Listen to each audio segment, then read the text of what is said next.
الحمدللہ الحمدللہ الذی ذی العزت والعلا والصلاة والسلام علی سید الانبیاء شمس الضحیٰ بدر الدجا نور الہدا منبع الجود والعطا اما بعد اعوذ باللہ من الشیطان الرجیم بسم اللہ الرحمن الرحیم فبما رحمت من اللہ لنت لہم ولو كنت فظا غلیظ القلب لانفضوا من حولک آمنت باللہ صدق مولانا العظیم وصدق رسولنا بلاغ المبین ونحن على ذلك لمن الشاہدین والشاکرین والحمد للہ رب العالمین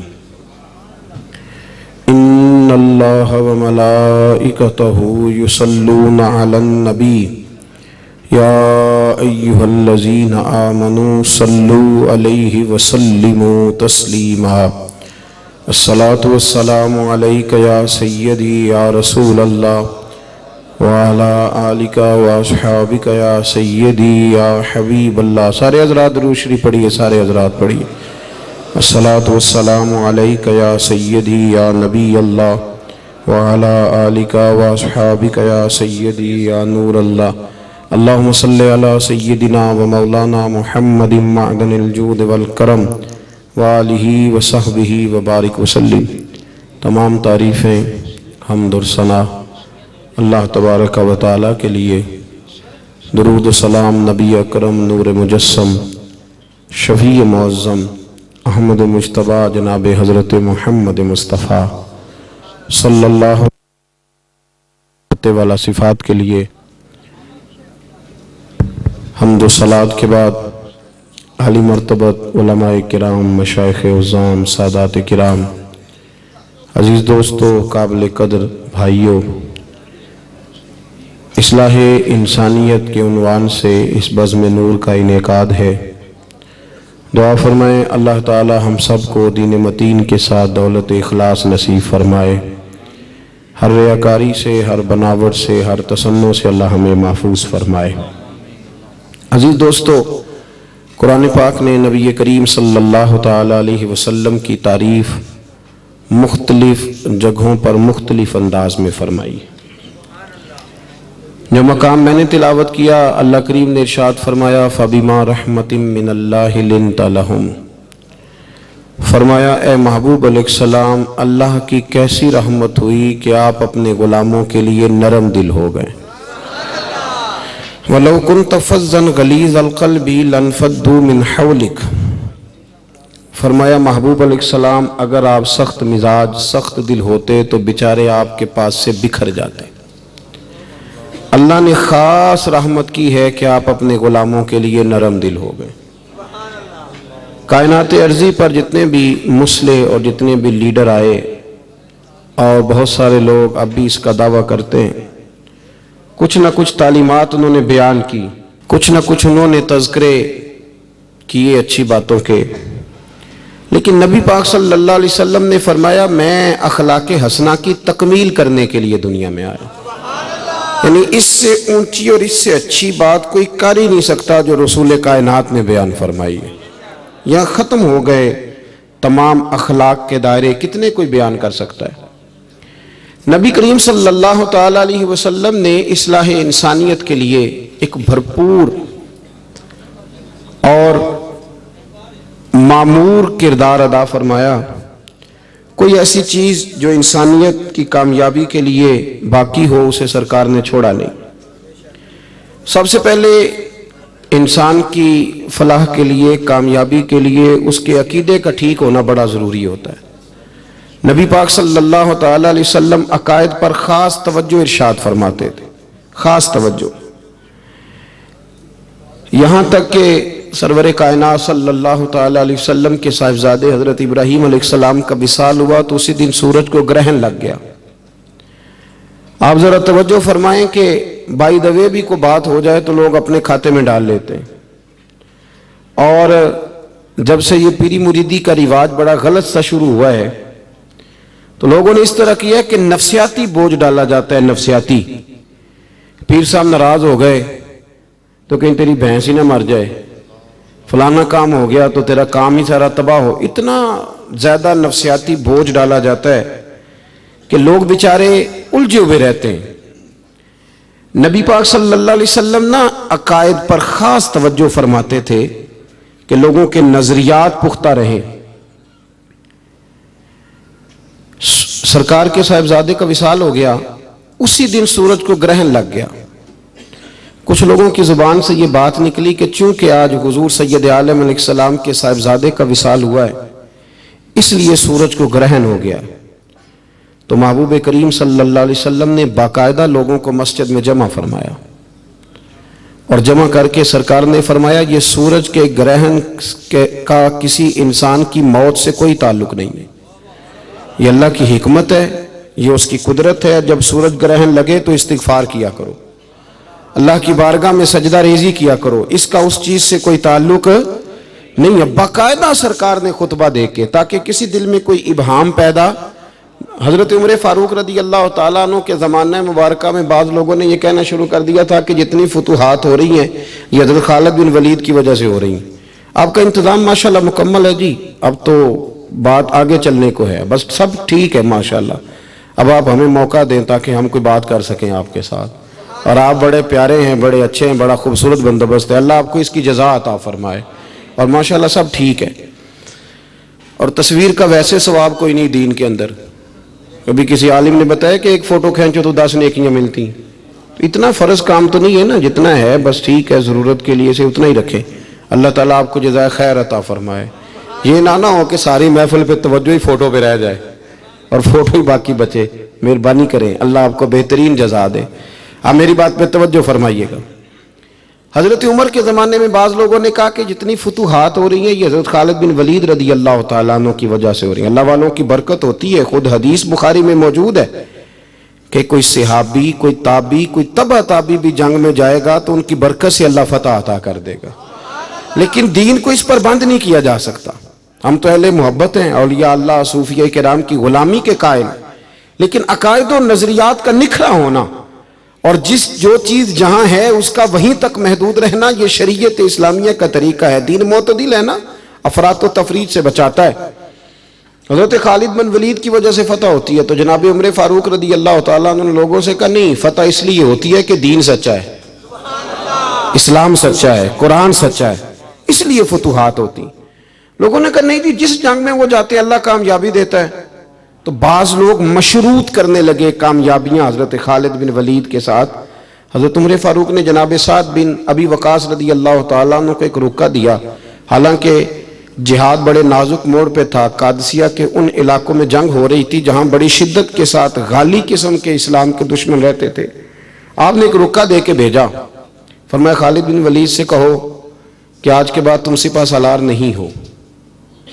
اگر ایک معمولی سپاہی بن کے لڑنا چاہو تو لڑو، ورنہ واپس مدینے آ جاؤ.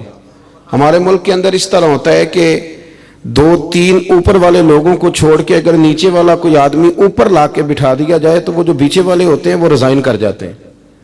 وہ کہتے ہیں جو ہمیں سلوٹ مارا کرتا تھا اس کو سلوٹ مارنا ہمارے بس کی بات ہے. وہ لوگ چھوڑ جاتے ہیں اور تاریخ یوں ہی چلتی ہے. حضرت خالد بن ولید رضی اللہ تعالیٰ عنہ کے پاس جناب سعد بن ابی وقاص رضی اللہ تعالیٰ عنہ وہ پیغام لے کر کے پہنچے.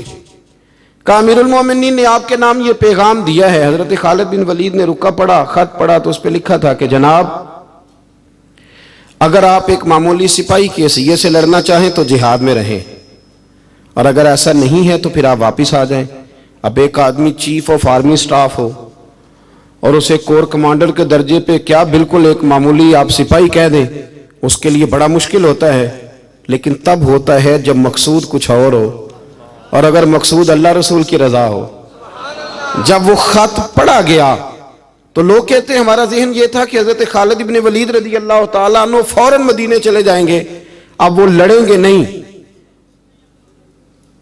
لیکن حضرت خالد بن ولید نے خط پڑھا تو سیدنا سعد بن ابی وقاص کہنے لگے اب آپ کا ارادہ کیا ہے؟ فرمایا یہ آپ کمان پکڑیں، سپہ سالار آپ ہے. تو فرمایا آپ کا کیا فیصلہ ہے؟ فرمانے لگے فیصلہ کچھ بھی نہیں، میں ایک معمولی سپاہی کی حیثیت سے میدان میں رہوں گا اور میں لڑوں گا اور میں جہاد کروں گا، اس لیے کہ میں جو جہاد کر رہا تھا وہ سپہ سالار ہونے کی وجہ سے نہیں کر رہا تھا، محمد عربی کا غلام ہونے کی وجہ سے کر رہا تھا، اور وہ حیثیت میری کو چھین نہیں سکتا، وہ میرے پاس موجود ہے۔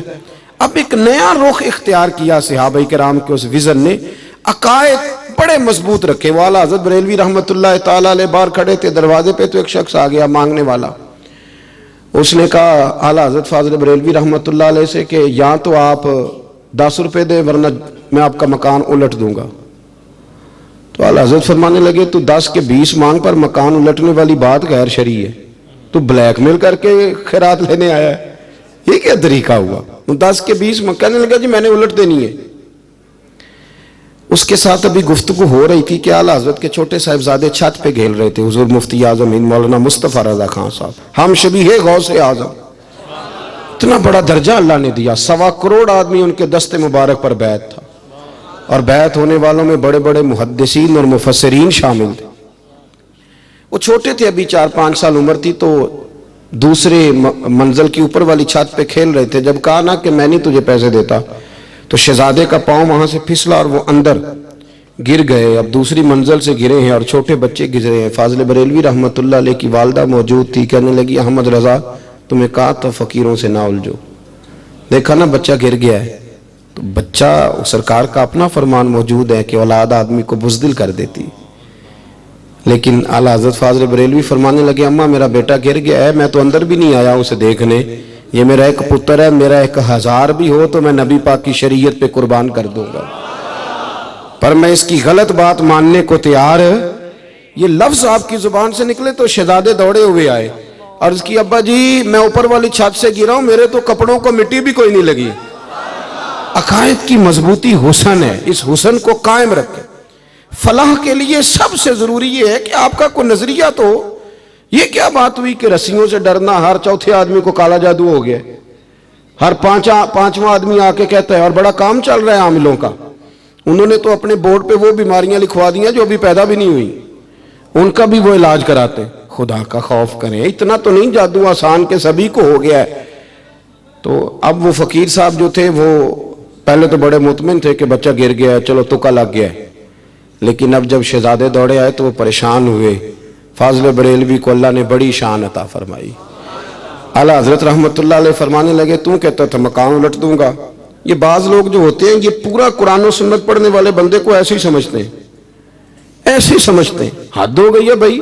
کہتے تیرے سینے میں کیا، جس کے سینے میں پورا قرآن ہے اگر اس کا ہی سینہ خالی ہے تو پھر بھرا ہوا کس کا ہے؟ جو رسول اللہ صلی اللہ علیہ وسلم کی حدیث پڑھنے پڑھانے والا ہے، اگر اس کے اندر ہی شے کوئی نہیں تو شے پھر آئے گی کہاں سے؟ سن اور یاد رکھنا، اعلیٰ حضرت نے جوتا الٹا، فرمایا تو کہتا تھا مکان الٹ دوں گا، تیرے اندر طاقت ہے تو میرا جوتا سیدھا کر کے دکھا۔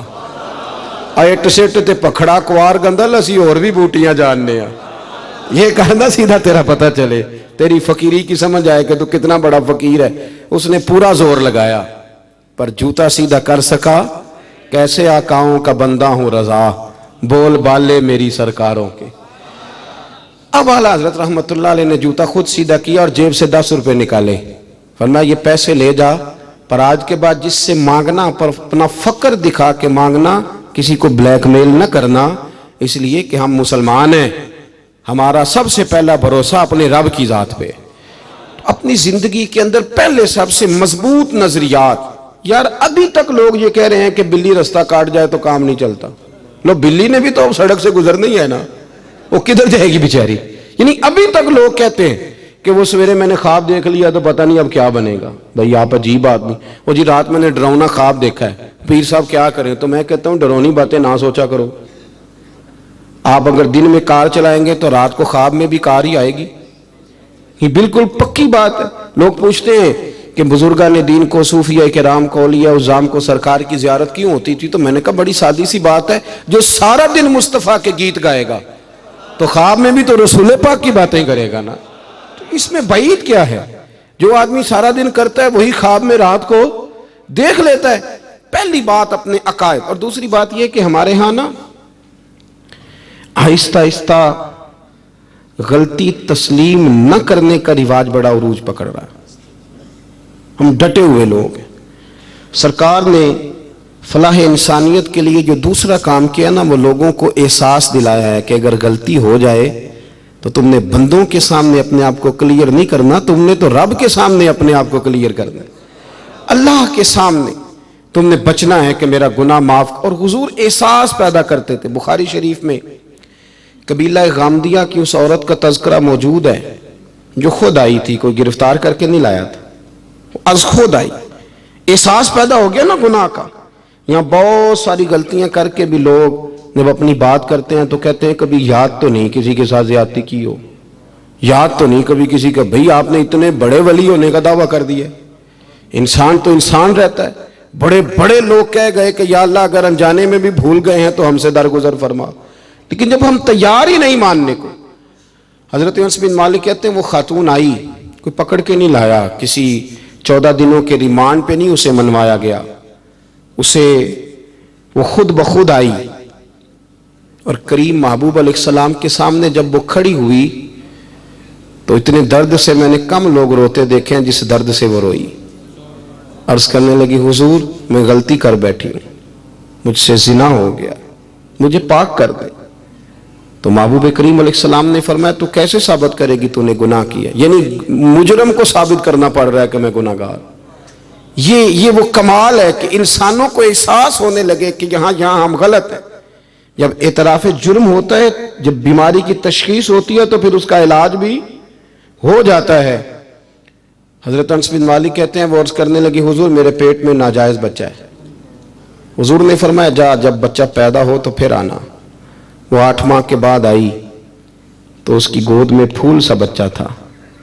حضور نے فرمایا واپس جا، جب روٹی کھانے لگ جائے تو پھر آنا۔ وہ 2 سال 2.25 سال دودھ پلاتی رہی، پھر جب آئی تو بچے کے ہاتھ میں روٹی کا ٹکڑا تھا۔ کریم محبوب صلی اللہ تعالی علیہ وسلم سے آ کے جب اس نے بات کی تو وہ درد سے روئی، کہنے لگی یا رسول اللہ 3 سال ہونے کو ہیں، میں نے گناہ کیا ہے، میں ساری رات سو نہیں پاتی۔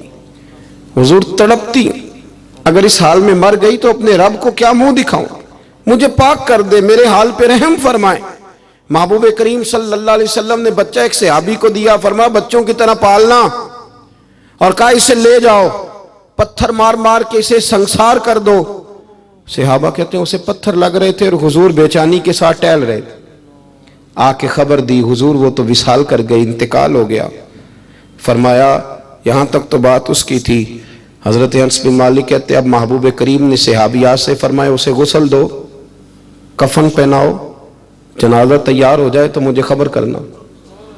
حضرت انس بن مالک کہتے ہیں غسل ہوا، کفن ہوا، جنازہ تیار ہوا تو حیران ہم تب ہوئے جب میرے محبوب نے فرمایا صفیں بناؤ میں خود جنازہ پڑھاؤں گا، میں خود جنازہ پڑھاؤں گا۔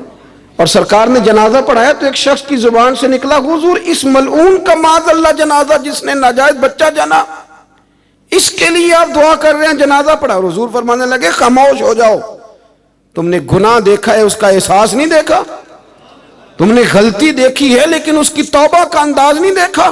اور صاحب کنز العمال نے یہ لفظ نقل کیے ہیں کہ کریم محبوب فرمانے لگے اس نے تو ایسی شاندار توبہ کی ہے کہ اگر میں اپنی ساری امت میں بانٹ دوں تو اللہ سب کی مغفرت فرما دے گا۔ احساس جب پیدا ہو جاتا ہے نا اپنے دل کے اندر کہ یہاں میں غلط ہوں، ان العبد اذا اعترف ثم تاب تاب اللہ علیہ او کما قال نبی صلی اللہ علیہ وسلم، رواہ مشکات۔ حضور نے فرمایا جب کوئی بندہ کہتا ہے نا اللہ میں بھول گیا تھا اور پھر وہ توبہ کرتا ہے تو رب اس کی توبہ کو فوراً ہی قبول فرما لیتا ہے۔ پہلی بات یہ کہ عقائد کو مضبوط رکھیں، مضبوط عقائد۔ اور یہ جو آج کل ایک اور ماحول چل رہا ہے، کوئی تھوڑا ادھر کوئی تھوڑا ادھر، عقائد وہی درست ہیں جن کی تشریح شیخ عبدالحق محدث دہلوی نے فرمائی، عقائد وہی درست ہیں جن کی بابت حضرت مجدد الفسانی لکھ گئے، اور ان سب کو اگر کھلا کر کے بیان کیا تو امام احمد رضا فاضل بریلوی نے بیان کیا۔ انہی بزرگوں کی باتوں کو کھول کر ہمارے سامنے رکھا۔ مضبوط عقائد کی زندگی گزاریں۔ اور دوسری بات اگر کبھی کوئی غلطی ہو جائے پھر اس کا احساس پیدا کریں، پھر اس سے توبہ کریں۔ تیسری بات جو فلاح انسانیت کے لیے بڑی ضروری ہے وہ یہ ہے کہ تھوڑا احساس پیدا کریں دوسروں کا۔ میری زندگی میری ذات سے شروع ہوتی ہے، میری ذات سے۔ میرے سے ہنس کے بولو، میری بات مانو، میرے پیچھے چلو، میرے آرام میں خلل نہ آئے، میری طبیعت کے مطابق. بھئی آپ کی طبیعت کے مطابق چلیں تو پھر تو آپ بہت بڑے خود غرض ہوئے کہ آپ نے صرف اپنے لیے سوچا. محبوب کریم کا کمال یہ تھا کہ حضور نہ دوسروں کا بڑا احساس فرماتے تھے. آپ بخاری مسلم کی وہ حدیث پڑھیں تو حیران ہو جائیں کہ سرکار فرماتے ہیں میں جب نماز کی نیت باندھتا ہوں تو میرا دل کرتا ہے میں لمبی نماز پڑھاؤں. جب میرا کسی کام کرنے کو دل کرے تو پھر میں ساری دنیا کو چلنی پڑے تو میں کر جاتا ہوں. لیکن حضور فرمانے لگے کہ میرا دل کرتا ہے میں لمبی نماز پڑھاؤں، لیکن پھر میرا خیال آتا ہے کہ پیچھے بوڑھے بھی ہیں، بیمار بھی ہیں، بچے بھی ہیں. یا رسول اللہ نماز اللہ کی اور خیال بندوں کا. فرمایا میں بوڑھوں، بیماروں اور بچوں کا خیال کرتے ہوئے اللہ کی نماز کو مختصر کر دیتا ہوں. احساس جب طبیعت ہمارے ہاں نا تیزی کے ساتھ احساس ختم ہوا ہے. تیزی کے ساتھ ہم نے اتنی نفی شروع کی. ہمارے تو اہل تصوف میں اللہ ماشاءاللہ اب تربیت کا طریقہ یہ ہے کہ صرف میں ہوں، میرے سوا کوئی بھی نہیں. حالانکہ طریقت تو اس کا نام تھا کہ میں نہیں باقی سارے ہی ہیں. وہ تو دوسرے کا اثبات کر کے اپنی نفی کرتے تھے، اور یہاں بار بار اپنا اثبات. احساس جب پیدا ہوتا ہے، احساس، پھر اس کے اندر توانائی آتی ہے. پھر انسان اپنے لیے نہیں دوسروں کے لیے جینے میں بھی خوشی محسوس کرتا ہے. پھر وہ محسوس کرتا ہے کہ میں کوئی ایسا درخت نہیں کہ جس کی نہ شاخیں ہوں نہ پتے ہوں. پھر وہ کہتا ہے میں درخت ہوں پر شجرے سایہ دار ہوں. کوئی آئے گا تو پھل بھی کھائے گا، کوئی آئے گا تو چھاؤں میں بھی بیٹھے گا، کوئی آئے گا تو اسے خیر بھی نصیب ہوگی. طبقات ابن سعد میں ایک بڑی خوبصورت روایت ہے. حضرت عائشہ صدیقہ رضی اللہ تعالیٰ عنہ فرمانے لگیں کہ ایک دن نہ نبی کریم صلی اللہ علیہ وسلم گھر میں تشریف فرما تھے اور طبیعت مبارک بڑی اشاش بشاش تھی. جب کبھی عذاب کی آیات آتی تھی تو غم امت میں پریشان ہو جاتے تھے، اور کبھی رحمت کی آیات آتی تو پھر حضور کا چہرہ پہلے سے بھی زیادہ روشن نظر آتا. پھر اللہ کی رحمت کے حوالے سے اور زیادہ خوشبوئیں دنیا میں پھیل جاتی. فرماتی آج بڑے حشاش بشاش تھے تو مجھے فرمانے لگے عائشہ تیرے ساتھ ایک بات کروں. میں نے کہا حضور میرے تو نصیب جاگ گئے، ضرور کریں. تو حضور فرمانے لگے تم کبھی مجھ سے بڑی راضی ہوتی اور کبھی کبھی نہ کسی اور اہلیہ کے پاس زیادہ وقت گزاروں تو دل میں بات بھی رکھ لیتی ہو. حضرت عائشہ کہتی ہے میں نے فوراً عرض کی حضور میری ماں مجھے روئے، میں اور آپ سے ناراض ہوں گی. تو فرمایا چل سن تو لینا پہلے.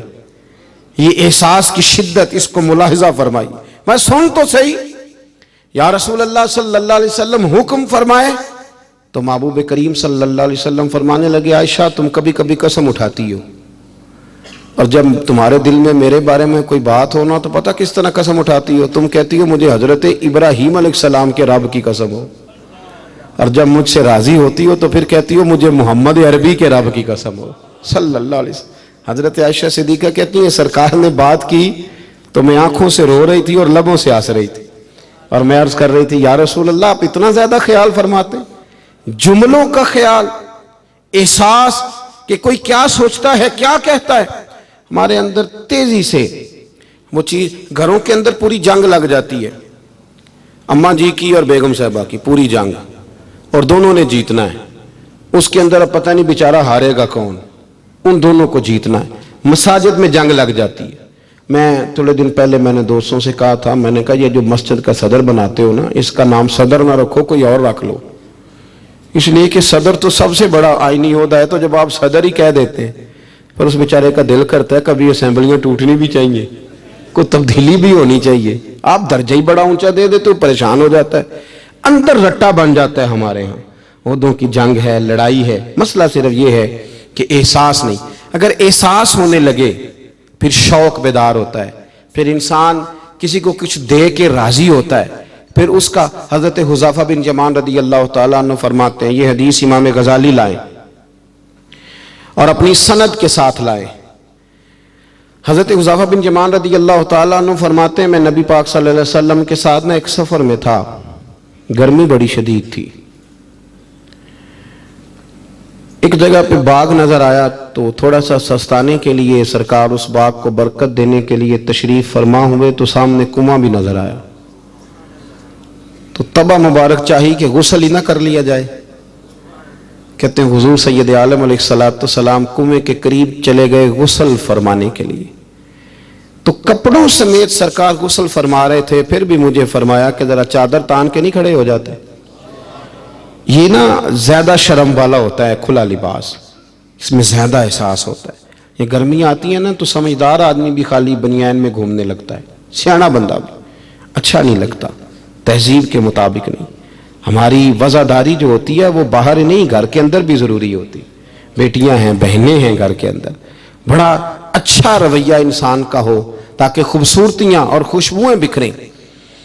کپڑوں سمیت غسل فرما رہے، اور حضرت حذیفہ بن یمان کہتے ہیں میں چادر تان کے کھڑا ہو گیا، سرکار تھوڑے سے غسل کے بعد فرمانے لگے حذیفہ گرمی بڑی تھی، نہانے میں بڑی لذت آ رہی ہے، تو میں تھوڑا اور نہ نہاؤں؟ تو میں نے کہا حضور میری تو نوکری قبول ہو رہی ہے، میرے لیے تو سعادتیں۔ کہتے ہیں سرکار نے تھوڑا غسل کیا، اب حضور بس کرنے لگے تو میں نے عرض کی، میں نے کہا یا رسول اللہ میری خواہش ہے کہ تھوڑا اور غسل فرمائیں۔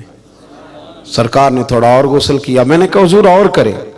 کچھ دیر حضور غسل کرتے رہے، تکمیل غسل پر میں بڑا راضی تھا، کلیجہ بڑا ٹھنڈا تھا کہ آج میری خدمت قبول ہوئی، آج میرے حصے میں یہ سعادت آئی۔ کہتے ہیں جب میں فارغ ہوا نا تو حضور فرمانے لگے چل اب تو بھی غسل کر، تو بھی غسل کر اب۔ تو میں غسل کرنے لگا تو فرمایا ادھر دیکھنا میری طرف۔ یہ ہمارے ہاں نا کچھ لوگ بن کے بیٹھ گئے، اور انہوں نے سمجھا کہ شاید چونکہ میں لیڈر ہوں، شاید میں سربراہ ہوں، اور باقیوں پر لاگو ہے کہ میری گاڑی کے پیچھے دوڑے اور میرے نعرے لگائیں۔ دیکھو جب انسان انسانوں کے اندر احساس پیدا کرنے کی طرف دیکھے گا تو سب سے پہلے میرے محبوب کی زندگی سے درس حاصل کرے گا۔ سرور کائنات صلی اللہ علیہ وسلم نے کہا غسل کرو، کہتے میں غسل کرنے لگا تو محبوب فرمانے لگے چادر مجھے دو، میں تان کے کھڑا ہوتا ہوں۔ کہتے ہیں میرے تو پیروں تلے زمین نکل گئی۔ میں نے کہا یا رسول اللہ صلی اللہ علیہ وسلم مہربانی فرمائیں آپ یہ نہ کریں۔ تو حضور نے فرمایا تو نے کیا ہے نا تو میں کیوں نہ کروں؟ کہتے ہیں اب حضور نے حکم دیا تو میں نے چادر سرکار کو پیش کر دی، حضور تان کے کھڑے ہو گئے تو میں جلدی سے غسل کر کے فارغ ہو گیا۔ میں نے کہا حضور نہا لیا ہے؟ فرمایا حذیفہ مجھے گرمی لگ رہی تھی تو تمہیں بھی لگ رہی ہوگی نا، صحیح کر کے غسل کرو۔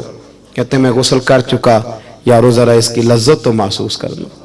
کوئی حرج نہیں یار، اگر کوئی کام ہمیں کبھی اپنے ہاتھ سے کرنا پڑ جائے کوئی مسئلہ نہیں۔ اگر آسمانوں پہ چلو گے تو زمین والوں سے پیار نہیں بڑھے گا، اور اگر زمین والوں کے بیچ رہو گے پیار کرو گے تو محبتیں بڑھیں گی۔ حضرت حذیفہ بن یمان کہتے ہیں کہ میں پھر تھوڑی دیر غسل کے بعد عرض کی حضور کر لیا غسل؟ تو کہتے ہیں اور سرکار نے میری طرف غور سے دیکھ کر فرمایا حذیفہ دو حرفی بات ہے، جتنی دیر میں نے غسل کیا تم بھی اتنی دیر ہی کرو گے، اور کرو گے تو بات ختم ہوگی ورنہ یہ بات ختم نہیں ہوگی۔ حضرت حذیفہ بن یمان فرماتے میں نہا بھی رہا تھا اور مدینے والے رسول پہ درود و سلام بھی پیش کر رہا تھا۔ دیکھو اگر یہ شدت آئے نا، دیکھیں میں اکثر دوستوں سے کہا کرتا ہوں کہ میرے جیسے آدمی کو نا بن جاتی ہے عادت سٹیج پہ بیٹھنے کی، آپ یقین کریں بن گئی ہے، مثال نہیں دے رہا صحیح کہہ رہا ہوں۔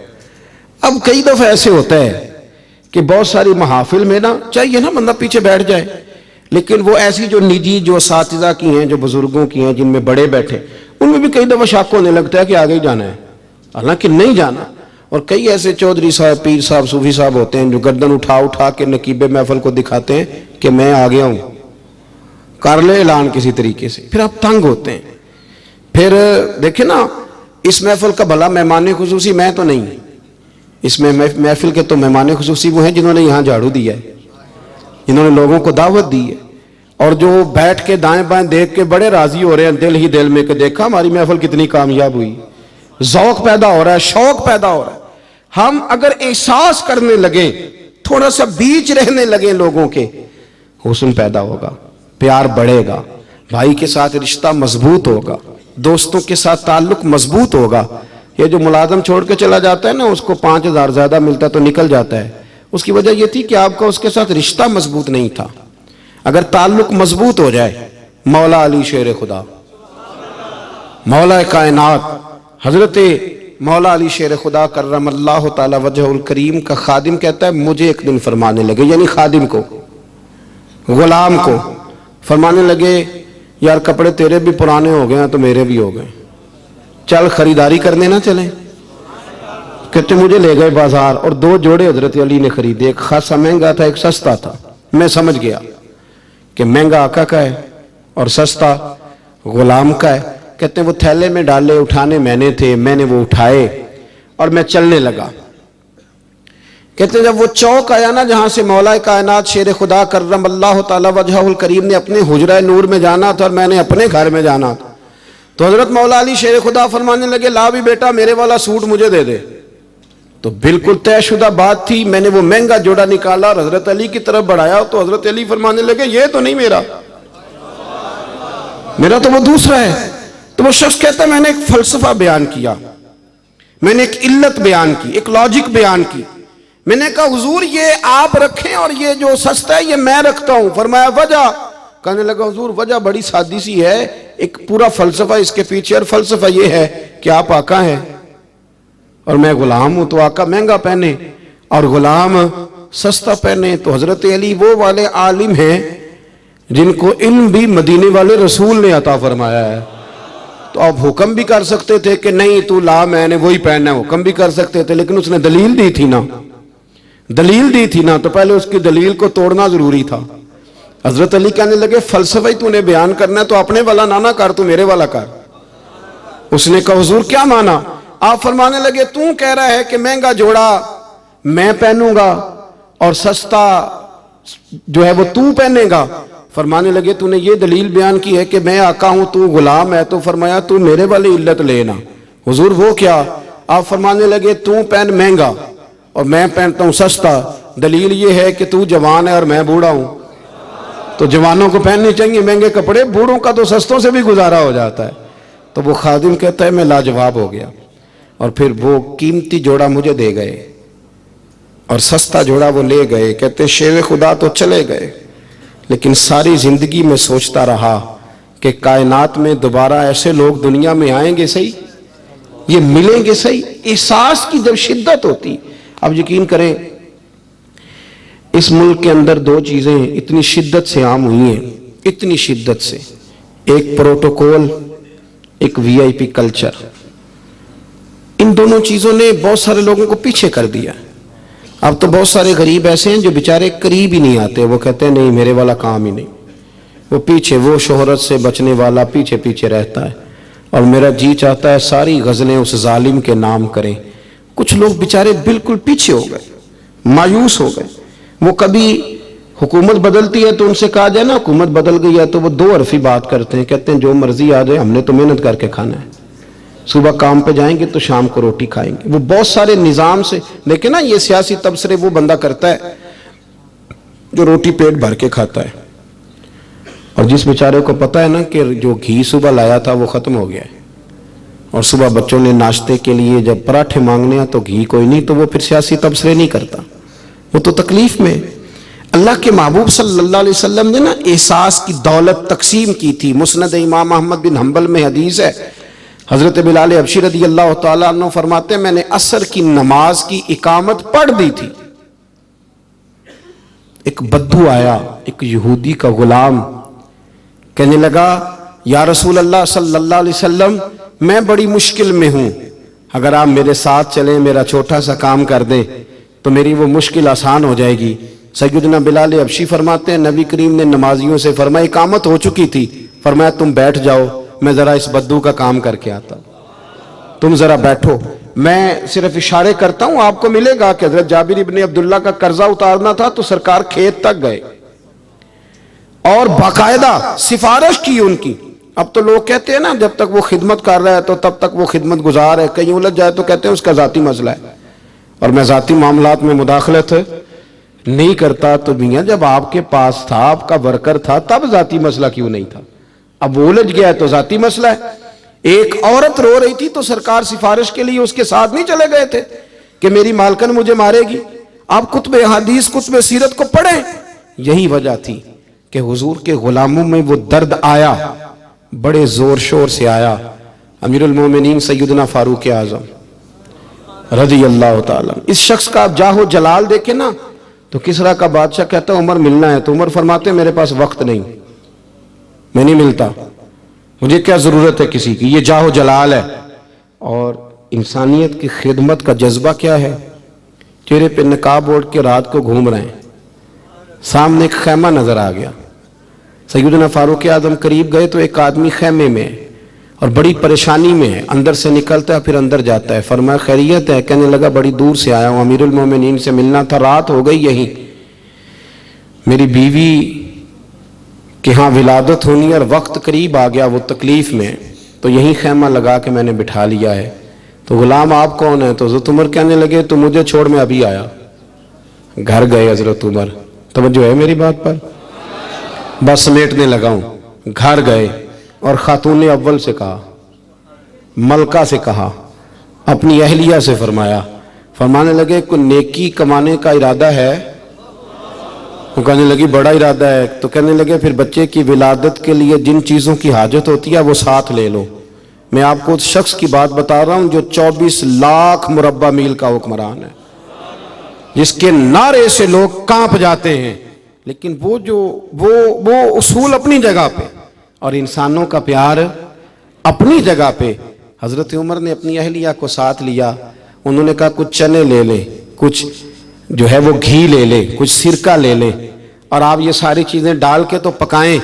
حضرت فاروق اعظم رضی اللہ تعالیٰ عنہ نے چولہا جلایا۔ وہ شخص کہتا ہے جب عمر پھونکے مارتے تھے نا آگ میں تو میں ان کی داڑھی سے دھواں نکلتے دیکھتا تھا۔ حضرت عمر نے چولہا جلایا، اوپر کھانا رکھا، وہ جو کہا تھا وہ آپ کی اہلیہ اندر چلی گئی خاتون کے پاس۔ وہ شخص کہتا ہے میں نے 2-3 دفعہ حضرت عمر کو کام بتایا تو میں نے سمجھا کوئی غلام ہے، امیر المومنین نے ڈیوٹی لگائی ہے کہ رات کو مسافروں کا خیال رکھنا، تو میں انہیں کہتا غلام ادھر آ پانی لے کے آ، تو عمر دوڑے آتے، وہ ڈیوٹی کرتے رہے۔ جب بچے کی ولادت ہو گئی تو اندر سے جناب عمر کی اہلیہ بولی، کہنے لگی امیر المومنین مبارک ہو، اللہ نے آپ کے دوست کو بیٹا دیا ہے۔ وہ شخص کہتا ہے میرے ہاتھ میں پیالہ تھا، دھڑام سے گرا، میں نے تو عمر کا جلال سنا ہوا، میں نے کہا آپ امیر المومنین ہیں، آپ عمر ہیں، آپ کیا خیال ہے آپ کا؟ لوگ باتوں سے بڑے ہوتے ہیں، کردار انسان کو بڑا کرتا ہے، کردار اسے زندہ رکھتا ہے، کردار اسے جینے کا ڈھب اور حوصلہ دیتا ہے۔ حضرت فاروق اعظم سے کہنے لگے آپ عمر ہیں؟ جناب فاروق اعظم کہنے لگے ہاں میں عمر ہوں، تمہیں ضرورت کی ساری چیزیں میں نے دے دی ہیں، باقی صبح آنا اور جس کام تم آئے ہو وہ بھی کیا جائے گا۔ اس نے پیر پکڑ لیے، امیر المومنین مجھ سے غلطی ہو گئی۔ فرمایا اٹھ میرے سینے سے لگ، تجھ سے غلطی نہیں ہوئی، تیری وجہ سے اللہ نے مجھے نیکی کمانے کی توفیق عطا کر دی ہے۔ اپنی زندگی میں 3-4 چیزوں کا خاص خیال کریں، عقائد مضبوط رکھیں۔ ہمارے اندر کو آ جاتی ہیں نا کمزوریاں، انسان ہیں، ان کو دور کرنے کے لیے احساس پیدا کریں۔ تیسری بات یہ کہ ایک دوسرے کا لیکن نا اگر میرا نالائق بچہ نہیں پڑھتا تو سارے پیسے اس پر خرچ کرنے کی کیا ضرورت ہے؟ میری بہن کا بچہ جو لائق ہے تو اس پر کیوں نہ پیسے خرچ کر دیے جائیں، ایک لائق آدمی تیار کر لیا جائے۔ احساس پیدا کریں گے، تھوڑا تھوڑا آگے بڑھیں گے تو آپ دیکھیں گے معاشرے کے اندر کس تیزی کے ساتھ لوگوں کے مسائل میں کمی آتی ہے اور خیر تقسیم ہوتی ہے۔ میں دعا کرتا ہوں جو میں نے کہا میرا مالک اسے قبول فرمائے۔ گفتگو کے دوران عمدن سہون جہاں بھول گئے اللہ ہم سے درگزر فرمائے۔ مسلسل سفر کرتے رہتے ہیں تو پھر یہ ہے کہ سفر ہی چلتا رہتا ہے۔ صبح 11 بجے کے نکلے ہوئے، اللہ تعالیٰ آپ کو جزائے خیر دے۔ جب آپ ملنے کے لیے آتے ہیں تو کئی دفعہ وہ اتنی شدت ہو جاتی ہے کہ بعض لوگوں کو تکلیف پہنچتی ہے۔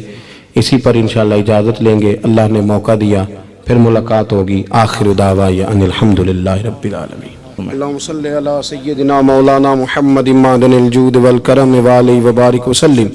ربنا آتنا فی الدنیا حسنۃ وفی الآخرۃ حسنۃ وقنا عذاب النار۔ مالک جن دوستوں نے اتنا خوبصورت اہتمام کیا ان کی کوشش کو قبول فرما۔ ہم جتنے یہاں حاضر ہوئے ہیں ہماری حاضری کو مستجاب فرما۔ اے مالک کریم امت مسلمہ کے حق میں رحمت والے فیصلے فرما۔ اللہ برما کے مجبوروں کی مدد فرما، کشمیر اور فلسطین کے مظلوموں کی مدد فرما۔ مالک کریم پاکستان کو نظام مصطفیٰ صلی اللہ علیہ وسلم کا بنا۔ اے اللہ ہمارے گناہوں کو معاف فرما، ہماری غلطیوں سے درگزر فرما، علم نافع عمل صالح کی توفیق عطا فرما، مسجد کا پیار عطا فرما، قرآن پاک سے محبت عطا فرما، دروازہ رسول صلی اللہ علیہ وسلم کی سچی گدائی اور غلامی نصیب فرما۔ مالک ہمارے بیماروں کو شفا دے دے، مقروضوں کو بارے قرض سے رہائی عطا فرما دے، جو تنگ دست ہیں انہیں وسعت رزق دے دے، بے اولادوں کو اولاد صالح عطا فرما۔ مالک کریم جو لوگ دنیا سے چلے گئے ان کی کامل مغفرت فرما، ہم جو موجود ہیں ہمیں توبہ کی توفیق عطا فرما، ہم سب کا خاتمہ بالخیر بالایمان فرما۔ اللہم انا نسألک العفو والعافیۃ فی الدین والدنیا والآخرہ، رب اغفر وارحم وانت خیر الراحمین، وصلی اللہ تعالی علی حبیبہ سیدنا و مولانا محمد۔ آج اس محفل کی آڈیو ریکارڈنگ کے لیے قادری ساؤنڈ سسٹم سے رابطہ قائم کر سکتے ہیں۔ میموری کارڈ میں، موبائل میں تقریر بیانات لینے کے لیے قادری ساؤنڈ سسٹم سے رابطہ قائم کر سکتے ہیں۔ ویڈیو ریکارڈنگ کے لیے یوٹیوب پر برکاتی میڈیا آپ جو ہے وہ سبسکرائب کریں، وہاں پر آپ کو انشاءاللہ بہت سارے بیانات بھی آپ کو ملیں گے، آج کا بیان بھی ملے گا اور دیگر بیان بھی آپ کو انشاءاللہ ملیں گے۔